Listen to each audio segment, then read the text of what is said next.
much. We got Jonathan in Arlington. How are you? Hey, I'm pretty good. You're on the line. This is my second time calling. I enjoy your show. Thank you. The reason I was calling was, first of all, I'm a theist caller.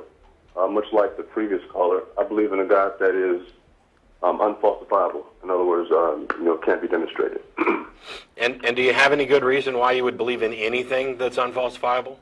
Well, my primary reason is that's how I was raised. So that's my, in a sense, default position.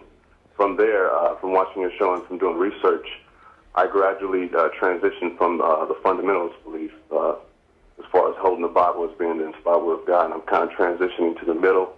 And before crossing over, I'm in this position of belief in an unfalsifiable God, if that makes sense. Well, it does and it doesn't. I mean, it makes sense in the sense that I've heard other people say this before, and it doesn't make sense in that I have a really hard time grasping how anybody can both understand that they believe something that they don't have a good reason for, and actually still believe it. Well, the reason that's the reason why I was indoctrinated. That's how I was indoctrinated in that belief. But the reason why I still believe it is because it provides hope. It provides happiness for me. And to me, that's a good reason. I've heard that quite a few times, but my question is, don't you care whether it's actually true? Because if it's not true, does it really matter that it's providing hope, and isn't that false hope? No, I do care if it's true. But when it's concerning something that's unfalsifiable, the truth to me is kind of moot because I can't ascertain that truth in this life. The belief that the God that I believe in is a God that is the creator of existence, and that I will meet upon my death after I die. And that's something that, while I do care about the truth of that claim, it's unfalsifiable. I can't demonstrate. I can't examine what happens to me after I die. But you're kind of shifting the burden of proof. You're saying that you're justified in believing it because it can't be disproved. Are you going to go around believing every God hypothesis that can't be disproved?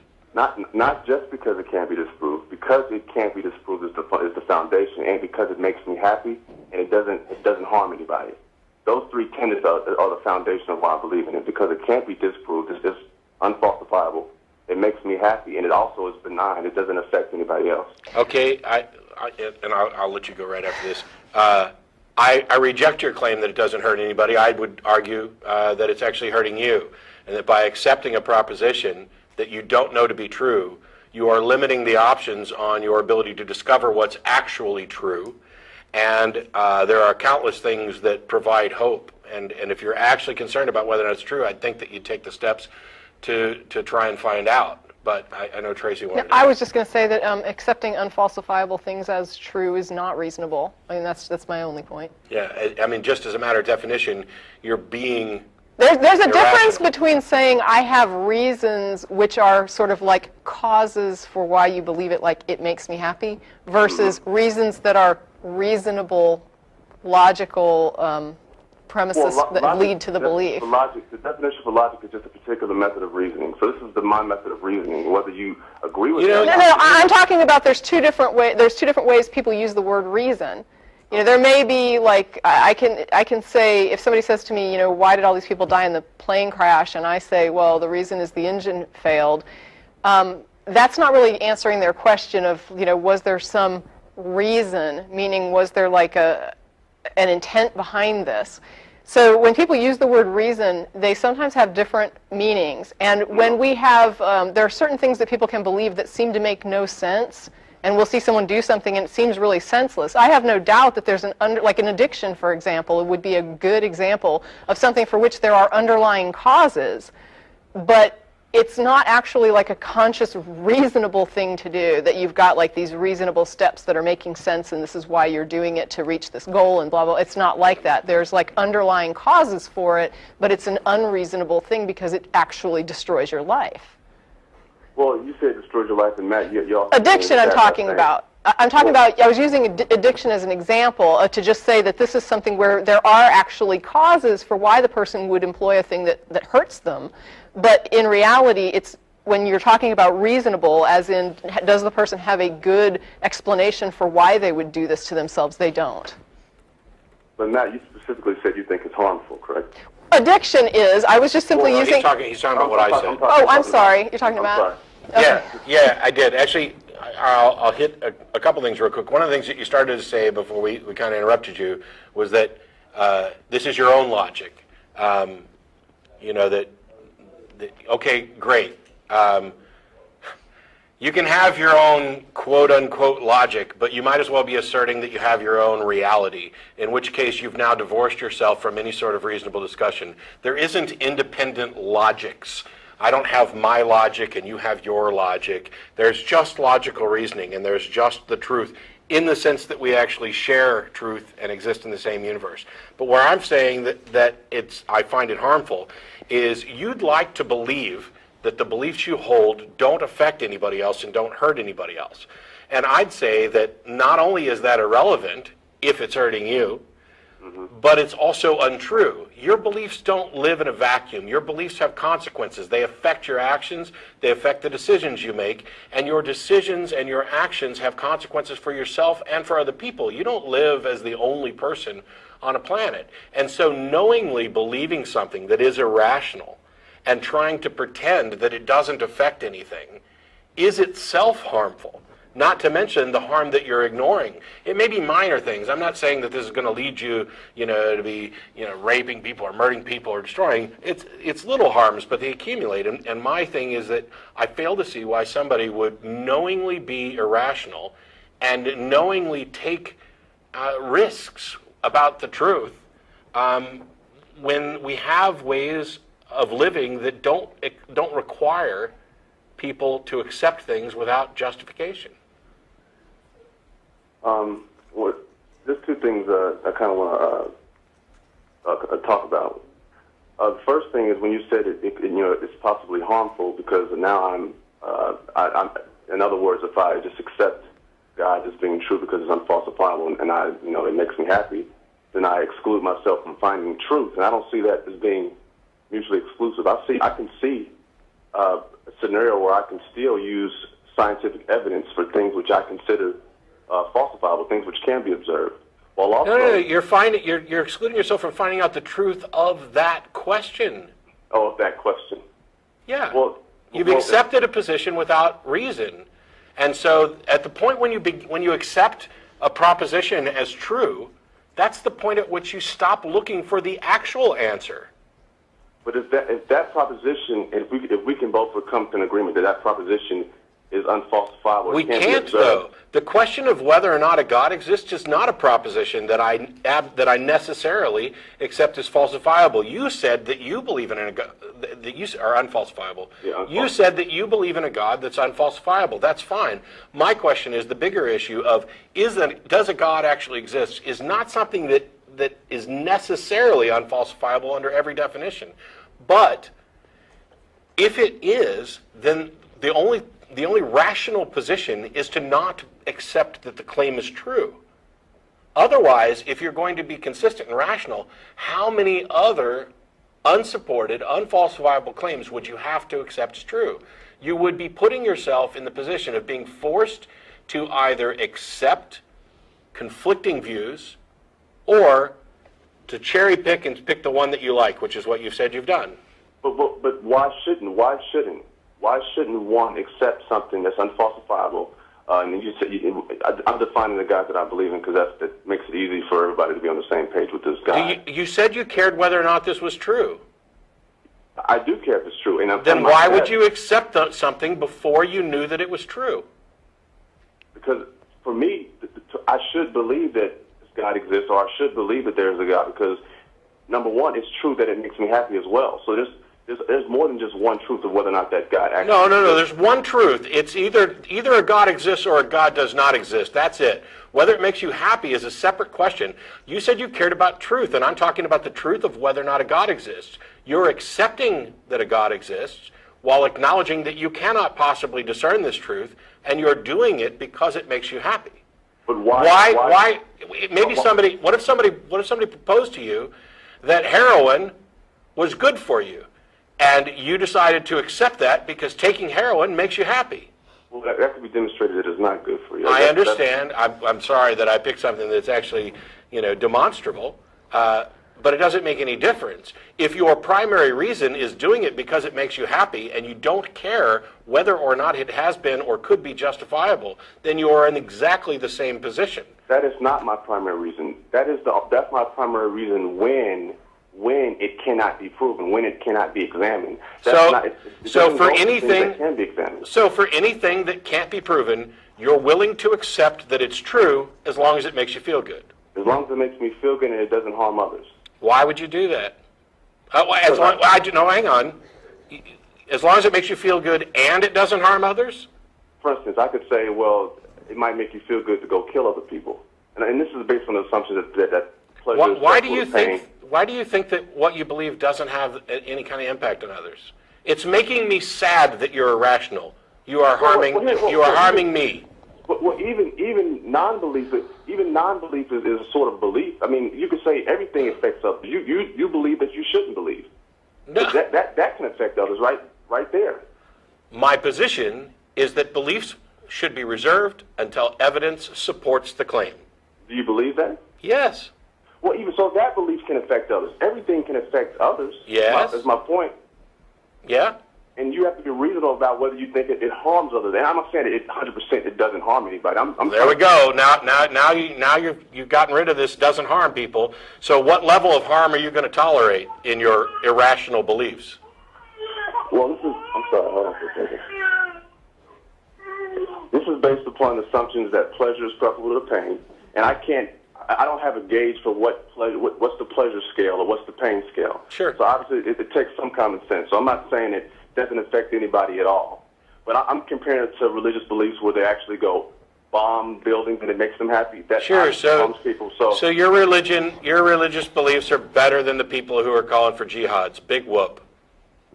Well, you asked me what I consider not harming people. I'm trying to give you an example. I understand that, but you're doing that to avoid this issue of truth. Well, can I just say that when somebody asserts that a God exists, they're actually supporting the foundation of something that is a religion that bombs buildings?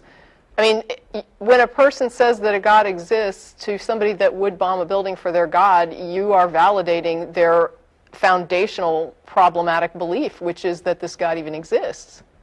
I don't necessarily. I think that's kind of a slippery slope. I mean, I see where you're going with that, but any foundation could be, especially when it's a broad foundation, could be invoked by somebody who wants to do harm. Right, but what I'm saying is that it is their willingness to accept the irrational belief that a God exists that leads to that slippery slope. Once you have that belief and you're willing to accept things for bad reasons or for no reason whatsoever, then what stops you from accepting that God wants you to do something and that something may be something that appears harmful, but really the God knows best, and you have to trust. I'll actually agree with him there that's a potential slippery slope fallacy, because there may be other mitigating factors that would stop him. But I'm not saying that he would do it.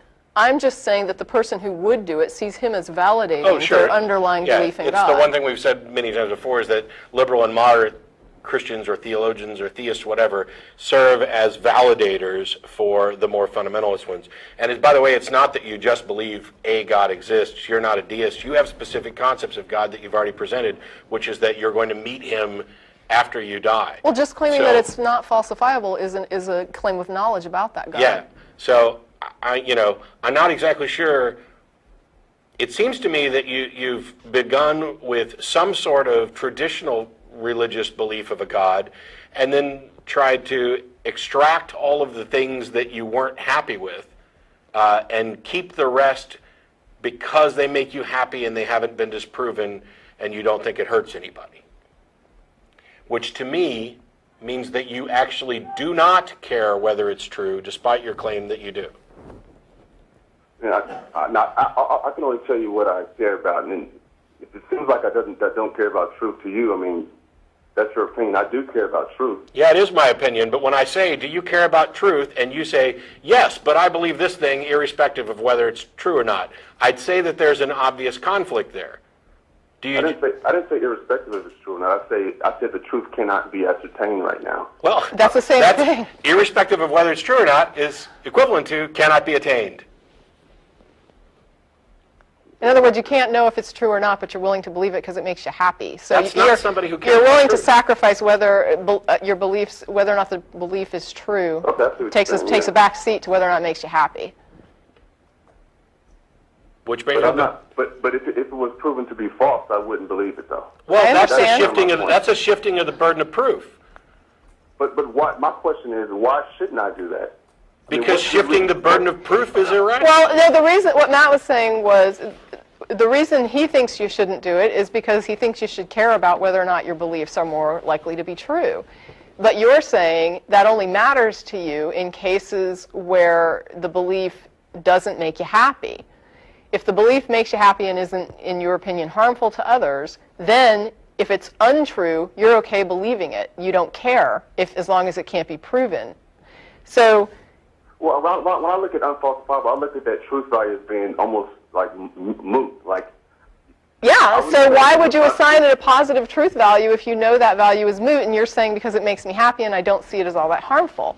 And so what you're then saying is, I'm okay believing things that have no validity in the realm of truth value. yeah, correct. And I'll accept them as true, and I don't care if it's true or not. It just makes me feel good and doesn't hurt anybody. And Matt's been saying you don't seem to care whether or not it's true. And It's a level of cognitive dissonance where you are simultaneously holding the position, this claim has no truth value, I believe this claim is true. That is a conflict. And if you think that that doesn't do harm to your thought processes and your decision-making processes, you are beyond, I mean, you have managed to delude yourself. Because you're desperately trying to cling to two propositions that are mutually exclusive. You have stated them both here. Let me clarify myself. It has a truth value. I don't think you can ascertain it. My belief is in a God that I will meet after I die. I can't ascertain what will happen after I die. The truth value is there. I can't get to it until after I die. How do you know? How do you know that the truth value is unobtainable? Based on my belief of a God that I will meet after this life, logic states I have to be after this life to know if that God exists. If you ask me what God do I believe, that is the God that I believe. So the only characteristic of your God is some entity that you meet after you're dead. Exactly. Okay, that is it. That's it. That's the only characteristic. Yes. Okay, I can falsify that God. Go ahead.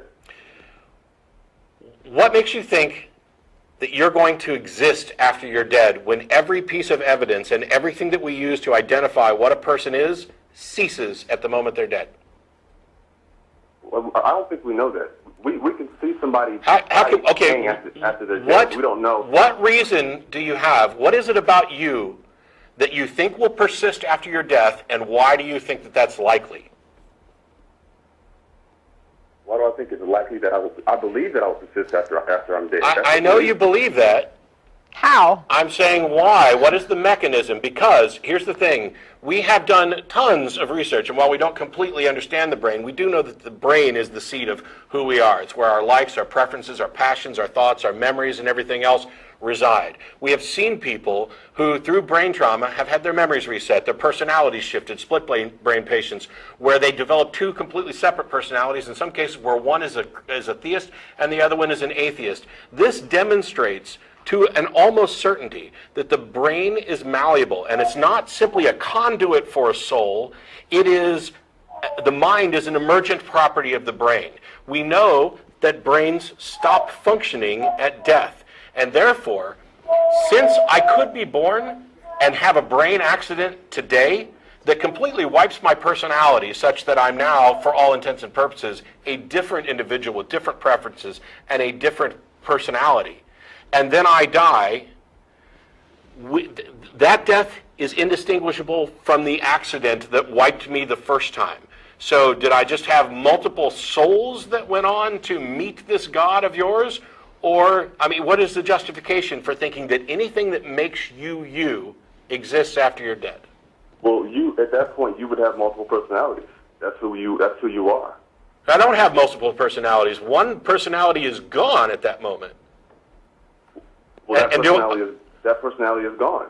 Whatever happens to your brain is just like anything that happens to any other part of your body. I agree. It affects your body, but I agree.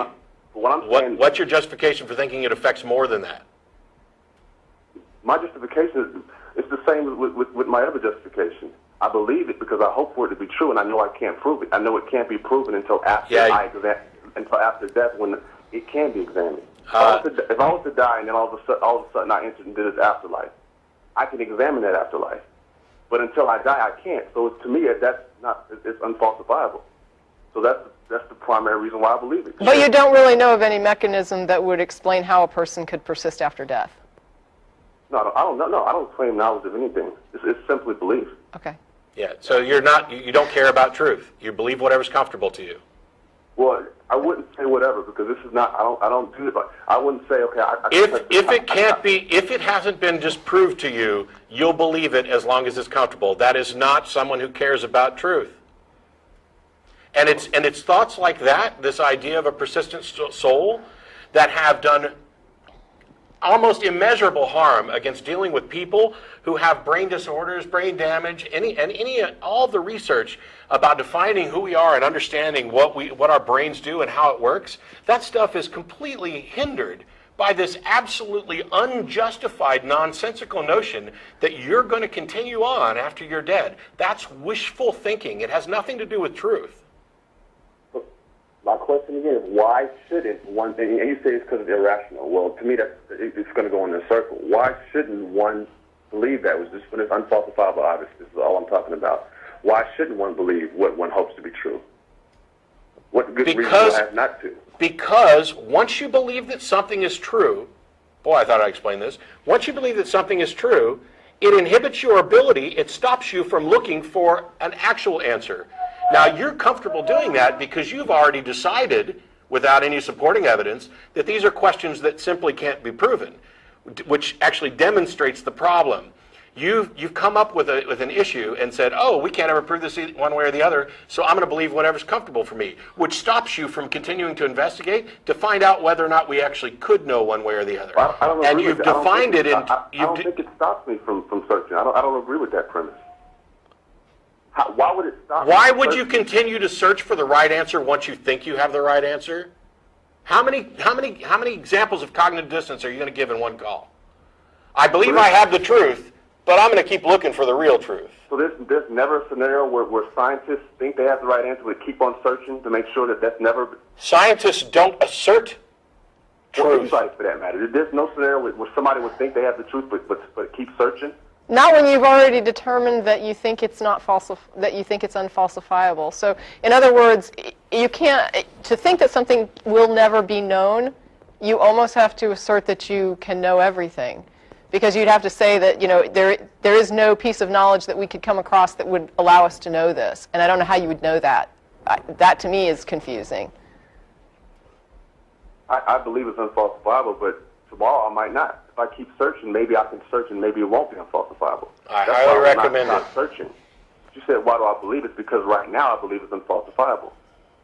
But, I'm not going to stop searching because who knows what the future may bring. Why? Yeah, I guess with me, if something has a null truth value, I would just simply call that an unknown. I wouldn't call it true. Yeah.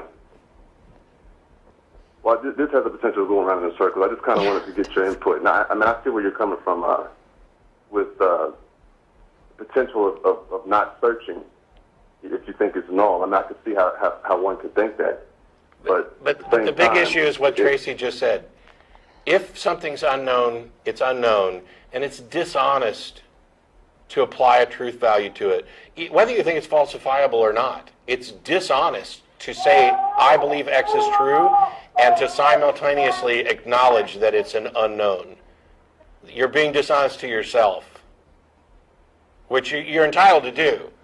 My point is that I don't see I don't see that as a life that is concerned with truth if you're lying to yourself in the process. Well, I'll let you guys get to more calls. I'll listen to this conversation again and see if I can find any contradictions because I am concerned with truth. So thanks, Jonathan. I appreciate the call. Thank you.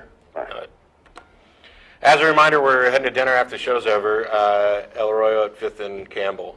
Any atheist or atheist-friendly person is welcome to come down and join us. And we've got Rubén in Austin. How are you? Hi, how you doing? Pretty good. Okay, I just listened to your discussion there. Could have gone all day. And I just want to say that you were asking for proof to some, in regards to whether there's a God or not. Some things you can't prove. Okay. I don't really think that's what we were asking. But if there's some things that you can't prove. When you started the show, that's what you stated. Sure. Proof, to believe in something without proof, something along those lines. And, you're right there in that room, and, infinity, you can't prove infinity. You got galaxies and all that.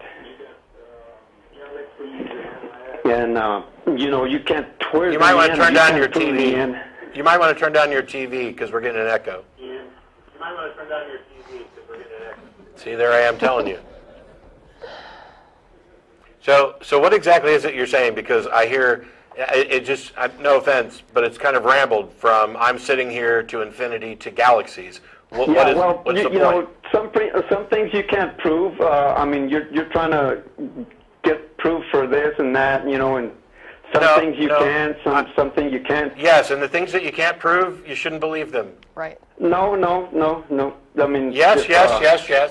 If that's some people as humans, we got a choice to believe or not. Or yes, you have a choice. Well, to the extent that you do. If you experience one thing, and another person doesn't experience it, that's what happened to them. And like 3 weeks ago, you had Don and one of your co-hosts, and your co-host said that he didn't believe in evolution, and where was his proof? He didn't say it, and Don. I don't think there's ever been anybody on this show, elaborate on it. Rubén, I don't think there's ever been anybody on this show who said they didn't believe in evolution. Yes, if you checked your show, you were gone. Yeah, if you checked your shows, you were gone, and he was a young fellow, kind of slim. Well, Don and Russell were the ones that hosted the last time Matt wasn't on. Well, no, it wasn't.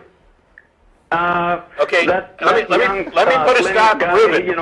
He was sitting Rubén, where you are, Jeanette. Rubén, let me put a stop to this right now. I don't care. If somebody else said they didn't believe in evolution, I'd have to think, considering I know all these people, that it's a slip of the tongue. But it doesn't matter. Even if Tracy told me right now that she doesn't believe in evolution, it doesn't make one bit of difference to this discussion because she'd be wrong. Well, it would be it would be her choice. Her belief. Absolutely. And I would be wrong. Yeah, Tracy could choose to. Yeah, I don't believe that beliefs are honestly a choice in a simple sense. You can't just choose to believe something, but I think that might completely derail this conversation. What I will say is that you are free to believe as your conscience dictates, and if that means that you don't believe in evolution, you're free to do that. I'm saying that you're wrong if that's the case. Exactly, and exactly. Your co-host, what he did, he elaborated on not believing in evolution, and that was his choice. And I don't know, Don didn't pursue his reasons to. Why are you still going on about this? Because it was either a slip of the tongue or a mistake, or you misheard it, or whatever. But it doesn't make any difference. I just told you that. No, even Don, he insinuated in regards to that, and that co-host that you had, he elaborated again, and that was the end of it. Rubén, what part of it doesn't make a damn bit of difference do you not understand?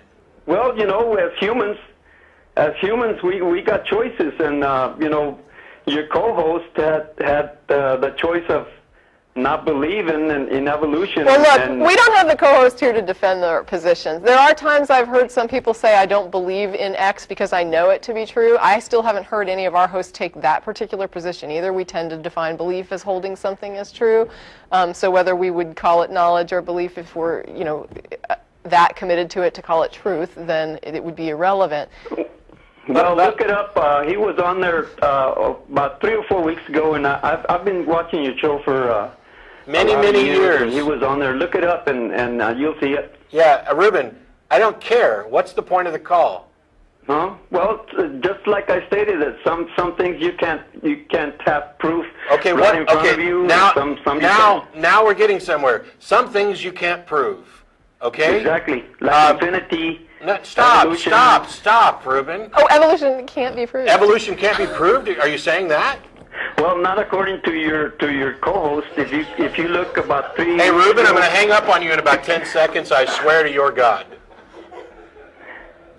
What was that again? I swear to God, I swear to your God, I will hang up on you in about 10 seconds if you don't keep going back to what my co-host said, because he's not here to defend it. I think you're being stupidly that's absurd, all I'm and saying I've is that already, and as if you, humans, never we've mind, got choices. never mind, I choose to hang up on your ass.